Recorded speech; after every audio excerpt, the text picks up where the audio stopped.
தமிழகத்தில் அதிமுக கூட்டணியில் ஜி.கே. வாசன் தலைமையிலான தமிழ் மாநில காங்கிரஸ் கட்சி கடந்த சட்டமன்ற தேர்தல் வரை கூட்டணி அமைத்து தேர்தலை எதிர்கொண்டது. இதனையடுத்து நடைபெற்ற நாடாளுமன்ற தேர்தலில் அதிமுக பாஜக இடையே மோதல் ஏற்பட்டதன் காரணமாக இரண்டு கட்சிகளும் தனித்தனியாக கூட்டணி அமைத்தது. இந்நிலையில் அதிமுக கூட்டணியில் இடம்பெற்றிருந்த ஜி.கே. வாசன் எந்த கூட்டணியோடு செல்வது என்று ஒரு குழப்பமான சூழ்நிலையில் இருந்தார். இதனையடுத்து அதிமுக பாஜக ஆகிய இரண்டு கட்சிகளையும் மீண்டும் இணைத்து தேர்தலை எதிர்கொள்ளும் வகையில் பல கட்ட பேச்சுவார்த்தை மேற்கொள்ளப்பட்டது. ஆனால் அதிமுக தரப்பு ஜி.கே. வாசனின் பேச்சுவார்த்தைக்கு எந்தவித ஒப்புதலும் கொடுக்கவில்லை. இதன் காரணமாக அதிமுக கூட்டணியிலிருந்து வெளியேறி பாஜக கூட்டணியில் ஜி.கே. வாசனின் தமிழ் மாநில காங்கிரஸ் கட்சி இடம்பெற்றிருந்தது.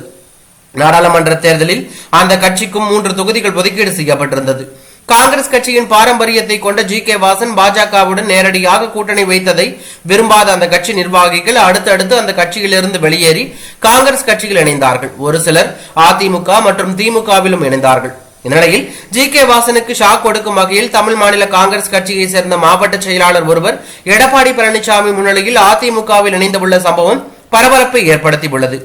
தமிழ் மாநில காங்கிரஸ் தென்சென்னை மாவட்ட செயலாளரும் தமிழ் மாநில காங்கிரஸ் மயிலாப்பூர் பகுதி தலைவரான கே.பி. நாதன் அதிமுக பொதுச் செயலாளர் எடப்பாடி பழனிசாமி தன்னிலையில் அதிமுகவில் இணைந்துள்ளது தற்போது அரசியல் வட்டாரத்தில் பெரும் பரபரப்பை ஏற்படுத்தியுள்ளது.